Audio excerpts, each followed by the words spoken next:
Hi everyone, my name is Manny and today, or rather tonight, gabi pa pala no, it's 4:12 in the morning, madaling araw. So ginawa natin itong video na to kasi kailangan medyo madilim ang ating area para ipakita ko sa inyo yung direction ng ilaw. No? Dahil ituturo ko ngayong umaga kung paano makukuha ng magandang selfie gamit ang ating cellphone. Yeah. Tuturo ko sa inyo kung ano yung mga lighting na kailangan, positioning ng lighting, that is, quality ng light. Well, una ko itong ginawa sa DSLR, no? Kaya lang hindi maganda ang reception, hindi maganda ang feedback sa mga professional photographers dahil sabi nila, bakit daw mataas ang ISO, which is dumudumi ang picture. Well, ang hindi nila na-realize, ang pinapakita ko doon ay hindi strobe photography kasi tama nga naman sila.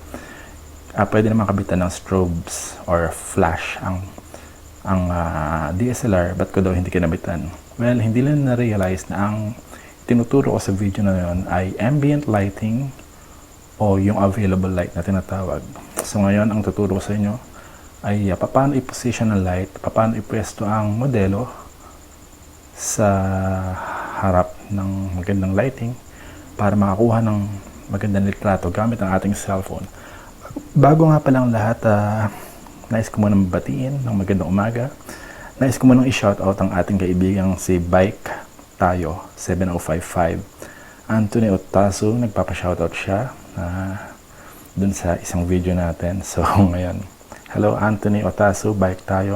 Ikaw may 12.5 subscribers ka na pala.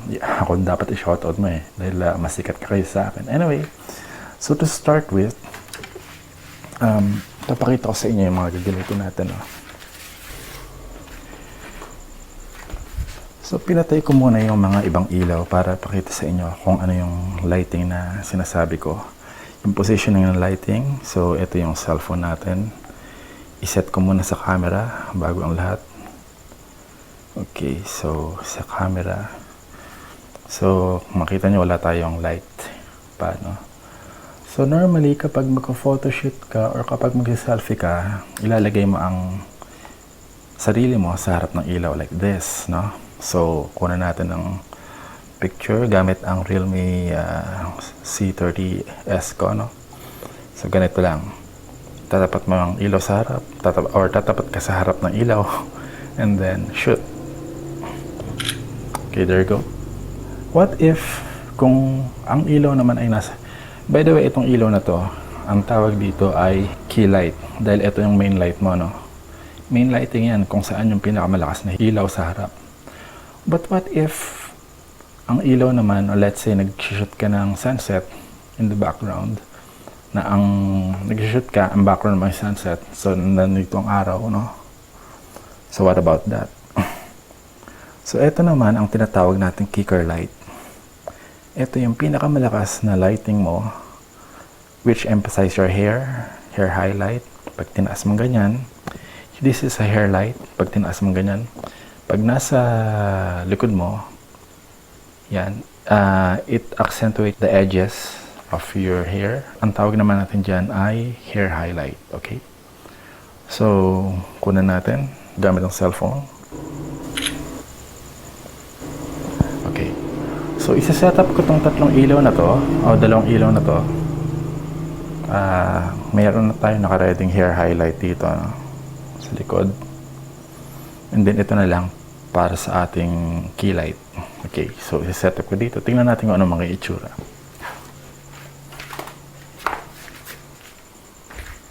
On natin ang hair highlight. Okay.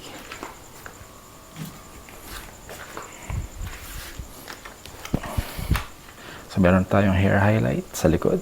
Meron tayong key light sa harap. Mahina. Isa pa. Ayan.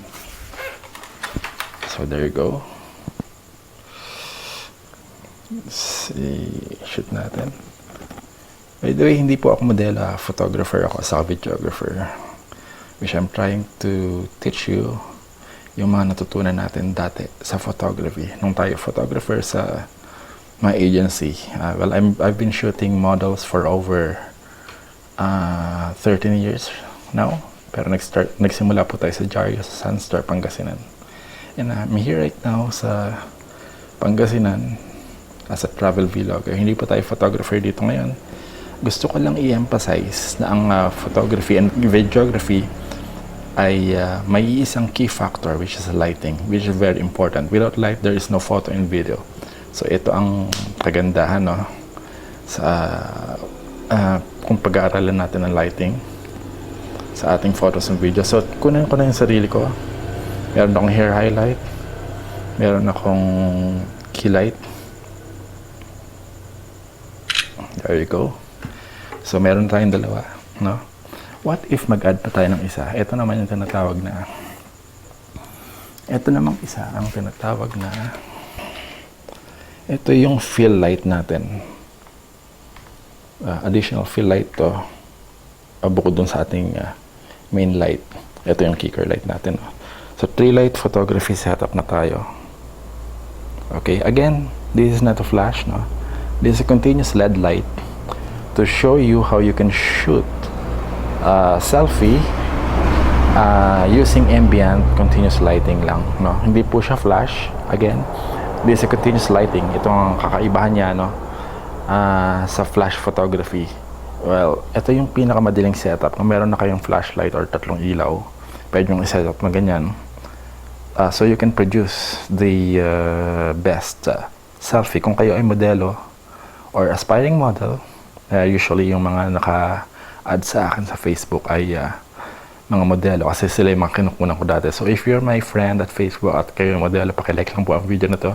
If you're new sa aking YouTube channel and you're not familiar with my videos yet, or kung nagustuhan nyo ang video na to and my other videos, you can subscribe me and here my channel. And also you can press that notification bell button para update ka sa mga videos ko. So in-explain ko na, no, ito yung fill light natin. Ito yung pinakamahina sa lahat ng ating lighting. Then that one is the key light. Yun yung main lighting natin, so dapat mas malakas siya kaysa dito sa ating fill light. And yung nasa likod, yun na ang ating hair highlight. So yun yung kicker lights, yun yung pinakamalakas sa lahat ng ating ilaw. So yan po yung direction ng ilaw na sinasabi ko sa inyo. So testing na natin dun sa ating cellphone.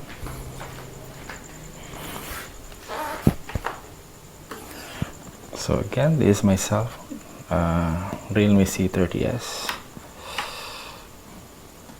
So kanina may shadow dito kasi wala tayong accent light, no?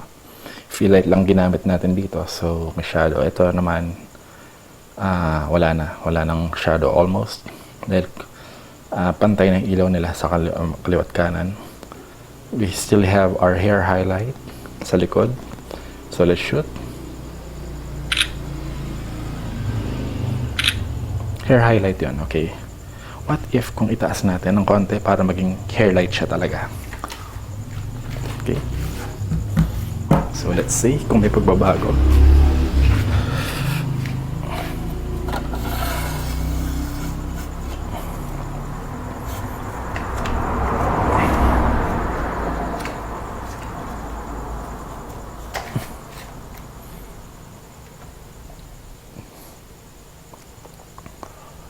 Assuming na yung ating araw, no, yung sunlight ay nasa overhead na natin. So let's say medyo tanghaling tapat na.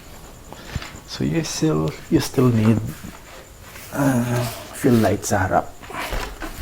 So meron tayong fill light dito. Dito yung kill light.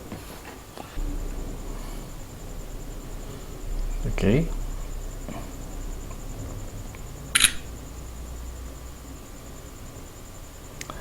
Kung napansin nyo, yung ating hair highlight sa likod, hindi na siya masyadong buo.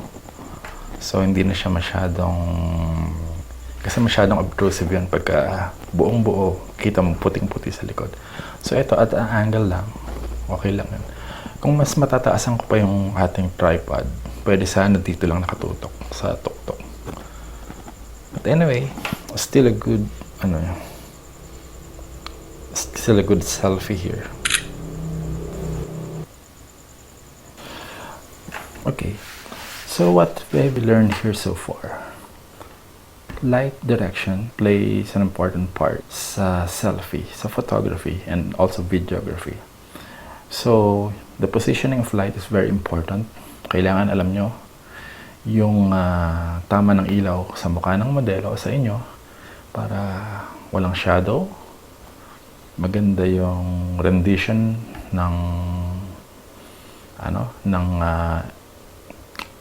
facial structures niya, yung kanyang muscles. At kung gusto nyo nga, yan, meron tayong hair highlight sa likod. Pwede rin naman natin tanggalin.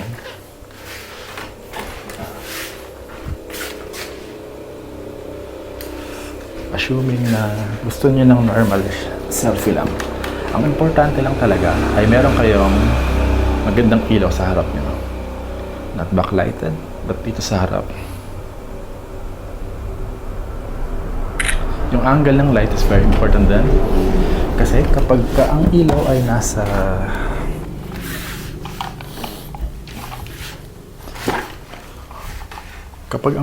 ilalim, alam niyo na ang itsura niya, para yung buo, di ba?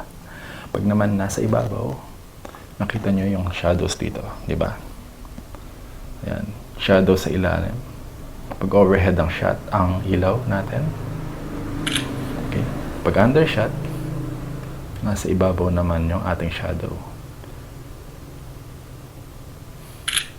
Now, pag ganito, nasa side, ito yung tinatawag nilang Rembrandt lighting. Kasi usually, ito yung ginagamit sa nailaw o lighting technique dun sa mga paintings na Rembrandt. Napansin nyo nung yung 18th century mga paintings, parating nasa side ang ilaw, di ba? Okay, o kaya dito sa side na to. Ayan, mas maganda dito sa side na to. Okay. So, yan. So, the positioning of light is very, very important. Dapat alam nyo yun, no? So, kung saan kayo tatapat. So, kung saan kayo position. And also, it depende rin sa angle na, kasi mga modelo kasi may mga angle yan eh. May mga gusto silang side na mukha nila na maganda daw sila or pogi daw sila. Ako hindi ko alam kung saan ang pogi, dito ba o dito. Anyway, and the best way para tayo ay maganda ang ating mga posing is practice in front of the mirror. Yung inyong smile, yung inyong yung inyong posing. Yan. The mirror will teach you. Mirror is the best teacher in your poses. Okay. So remember that. Okay.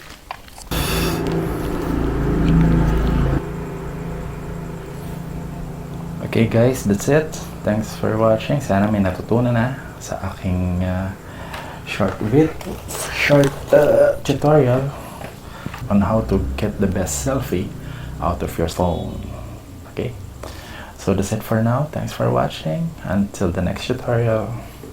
Bye bye.